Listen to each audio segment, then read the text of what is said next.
ቁራው ከፍታውን መቋቋም ስለማይችል መፈጥፈጥ ይጀምራል።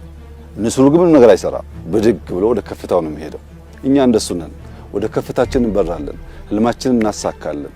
ጩኸቱን ለቅሶ ለቁራዎች እንተዋለን።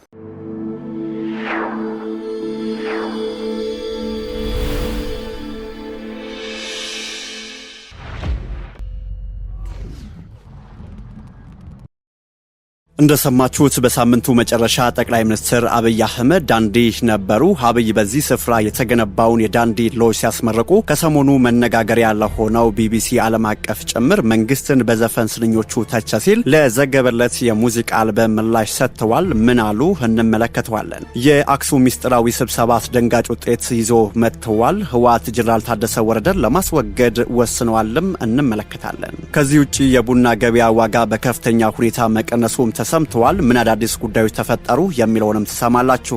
እንደዚሁም አሜሪካ ወደ ፓኪስታን ስለላከቻቸው የተደራዳሪ ቡድን ተጨማሪ መረጃ ይዘናል። ፕሬዝዳንት ትራምፕ ይህ ድርድር ካልተሳካ አስፈሪ እርምጃ እንደሚወስዱም ዝተዋል። እንመለከተዋለን። ጤና ይስጥልኝ። የመረጃ ጥንቅራችን ተጀምሯል። በመግቢያችን ላይ ያደመጣችሁትን አበይት ነጥቦች እንደሚከተለው በዝርዝር እንመለከታለን። ወደ ቀዳሚው ጉዳያችን አመራን።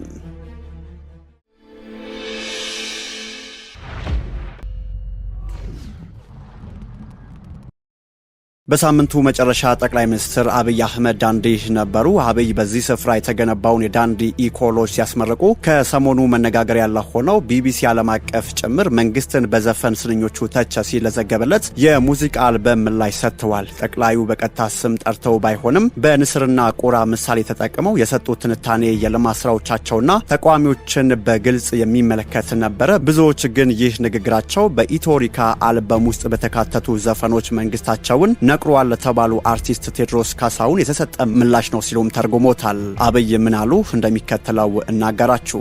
ንስር በባህሪው አርቆ የሚያይ በጣም ብርቱ፣ የብዙ ጀግንነት የብዙ ብቃት መለኪያ ነው። ቁራ በአንጻሩ የቆሸሸ ቦታ የሚውል በመጮህ በማልቀስ አካባቢ የሚበክል የአዋፍ ዝርያ ነው። እንደሰማችሁት ጠቅላይ ሚኒስትር አብይ አህመድ እኛ ንስር ነን፣ ቁራ አይደለንም። ቁራ የቆሸሸ ቦታ የሚውል በመጮህ በማልቀስ አካባቢን የሚበክል የአዋፍ ዝርያ ነው። ጩኸቱን ለቅሶውን ለቁራዎች እንተዋለን ባይ ናቸው። ጠቅላይ ሚኒስትሩ ስለ ሁለቱ የአዋፋት ዝርያ ሲያብራሩ ቁራ የቆሸሸ ቦታ የሚውል በመጮህ በማልቀስ አካባቢን የሚበክል የአዋፍ ዝርያ ነው ብለዋል። ይህ የጠቅላይ ሚኒስትሩ መልእክት የተሰማው በዚህ ሳምንት የተለቀቀው የድምፃዊ ቴዲ አፍሮ አዲሱ ኢትዮሪካ አልበም በበርካታ ሰዎች ዘንድ የተደመጠና መነጋገሪያ በሆነበት ወቅት ነው። 18 ሙዚቃዎችን የያዘው የቴዲ አልበም በተለቀቁ በጥቂት ቀናቶች ውስጥ በሚሊየን የሚቆጠር እይታ ማግኘትም ችለዋል። አብይ በኦሮሚያ ክልል የተገነባውን በሃሮ ዳንዲ ሎጅ በትላንትናው ዕለት ሲያስመረቁ ባስተላለፉት መልእክትም በሀገሪቱ የተገነቡ ያሉት የልማት ስራዎች ለማርከስ እንደሚሞከርም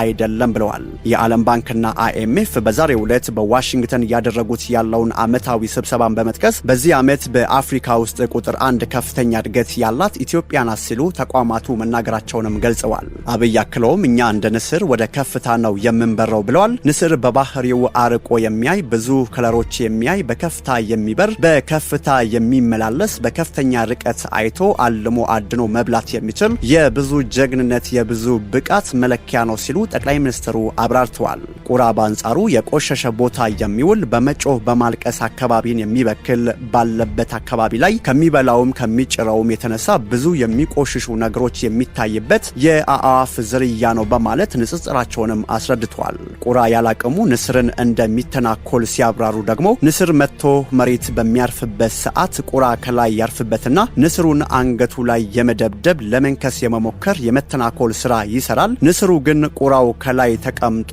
የደበደበኝ ስለሆነ ምላሽ ልስጥ አይልም፣ ምን እያደረክ ነው አይለውም ብለዋል። ጠቅላይ ሚኒስትሩ ገለጻቸውን ሲቀጥሉ ንስር ከቁራው ሰፈር ወደ ራሱ ሰፈር በከፍተኛ ፍጥነት ይበራል። ከፍታን ለንስር ዝቅታን ለቁራ አድርጎ ተፈጥሮ ስለሰጠ ወደ ላይ እየወጡ በሄዱ ቁጥር ቁራው እንኳን ከላይ ሆኖ መቀመጥ ከፍታውን መቋቋም ስለማይችል መፈትፈት ይጀምራል። እኛ እንደሱ ነን፣ ጩኸቱን ለቅሶውን ለቁራዎች እንተዋለን ሲሉ ተደምጠዋል።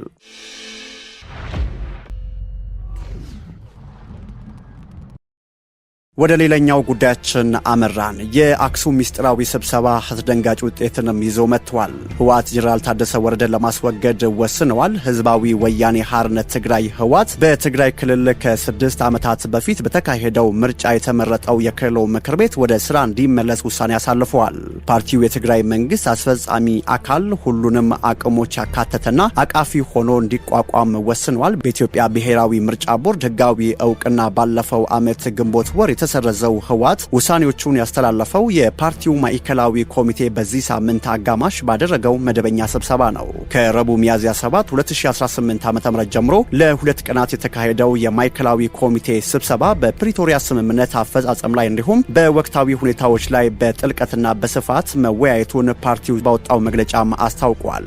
ይህ የህወሓት ማዕከላዊ ኮሚቴ ስብሰባ የተካሄደው በፕሪቶሪያ ስምምነት መሰረት የተቋቋመው የትግራይ ክልል አካታች ጊዜያዊ አስተዳደር ፕሬዝዳንት የስልጣን ዘመን በድጋሚ ከተራዘመ ከ1 ሳምንት በኋላ ነው። ጠቅላይ ሚኒስትር አብይ አህመድ የጊዜያዊ አስተዳደሩን ላለፉት 1 ዓመት ሲመሩ የቆዩትን የሌተናል ጄኔራል ታደሰ ወረደን የስልጣን ዘመን ያራዘሙት በሚኒስትሮች ምክር ቤት በ2015 የወጣውን ደንብና ሌሎች ህጎችን በመጥቀስ ነበር። ህወሓት በዚህ መግለጫው የኢትዮጵያ መንግስት ከፕሪቶሪያ ስምምነት በፊት የወጣን ህግ በመጥቀስ የትግራይ ጊዜያዊ አስተዳደርን የቆይታ ጊዜ ከፓርቲው እውቅናና ተሳትፎ ውጪ በነጠላ ውሳኔ ማራዘሙን በይፋ ገልጸዋል ሲልም ወንጅለዋል።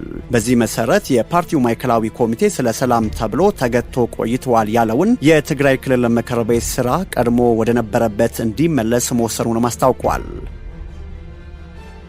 ወደ ቴዎድሮስ ካሳሁን ሰሞንኛና መነጋገሪያ ወደ ሆነው አልበም እንመለስ። ቴዲ አፍሮ የኢትዮጵያን ሙዚቃ ቀይሮታል ሲሉ ፕሮፌሰር ብርሃኑ ነጋ ተናገሩ።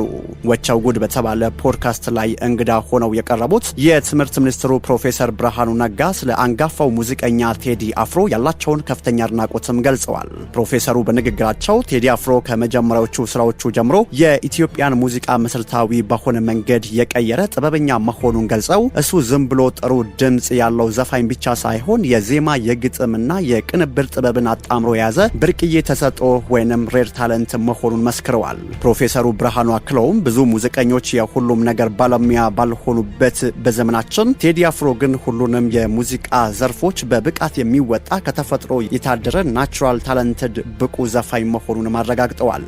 ይህ የፕሮፌሰሩ ምስክርነት ቴዲ አፍሮ በሙዚቃው ኢንዱስትሪ ውስጥ ያለውን ተጽዕኖና በሊቃውንት ዘንድ ያለውን ከፍ ያለ ቦታ ዳግም ያሳየ ክስተት ሆኖም ተመዝግቧል።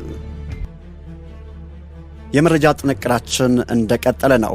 በዓለም አቀፍ ደረጃ በቡና አቅርቦት ላይ ተፈጥሮ የነበረው ስጋት የረገበ በመምጣቱ የቡና ገበያ ዋጋ በከፍተኛ ሁኔታ መቀነሱ ተሰምቷል። በተለይም በመካከለኛው ምስራቅ ለንግድ ፍሰቱ እንቅፋት ሆኖ የነበረው የጂኦፖለቲካዊ ውጥረት መላላት ለገበያው መረጋጋት እንደ ዋና ምክንያትም ተጠቃሽ ሆኗል።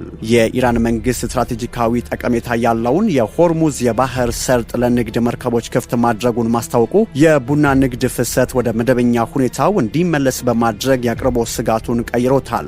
ለቡና ዋጋ መውረድ ተጨማሪ ምክንያት ሆኖ የተጠቀሰው የብራዚል ከፍተኛ ምርት ትንበያ ነው። ብራዚል በ2026-2027 የምርት ዘመን እስከ 75.9 ሚሊዮን ከረጢት የሚደርስ ከፍተኛ ምርት ታመርታለች ተብሎ መጠበቁና በ2026 ዓ.ም የዓለም የቡና ትርፍ ምርት ወደ 10 ሚሊዮን ከረጢት ያድጋል የሚለው ትንበያው ለገበያ መረጋጋት አስተዋጽኦ አድርገዋል።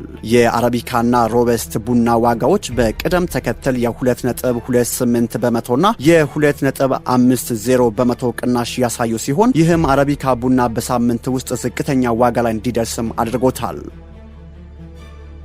ወደ ኢትዮጵያ እየገቡ ያሉት ለየት ያሉ ተሽከርካሪዎች በኤሌክትሪክ የሚሰሩ ከባድ የጭነት ተሽከርካሪዎች ወደ ሀገር ውስጥ እየገቡ ይገኛሉ።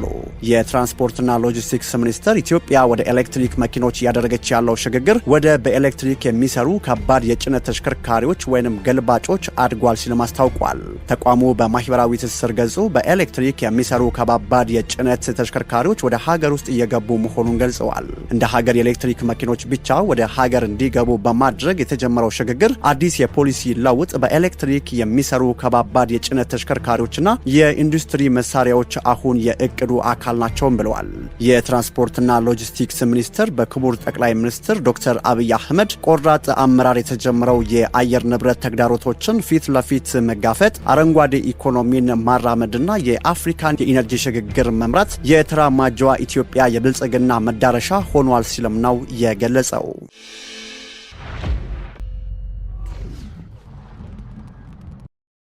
በመጨረሻም ፕሬዝዳንት ትራምፕ ይህ ድርድር ካልተሳካ አስፈሪ እርምጃ እንደሚወስዱ ዝተዋል። ፕሬዝዳንት ዶናልድ ትራምፕ የአሜሪካ ልዑክ ከኢራን ጋር ለሚደረገው ሁለተኛ ዙር ድርድር ወደ ፓኪስታን ማቅናቱን ገልጸዋል።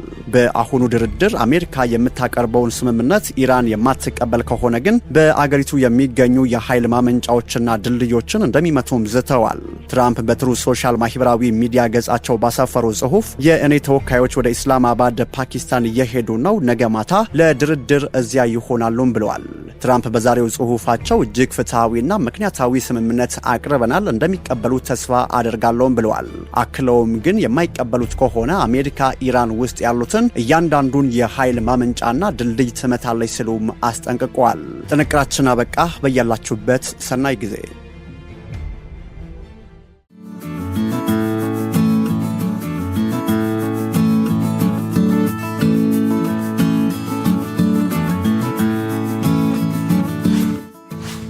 ሸገር ታይምስ ሚዲያን ሰብስክራይብ በማድረግና ደወሉን በመጫን ይከተሉን።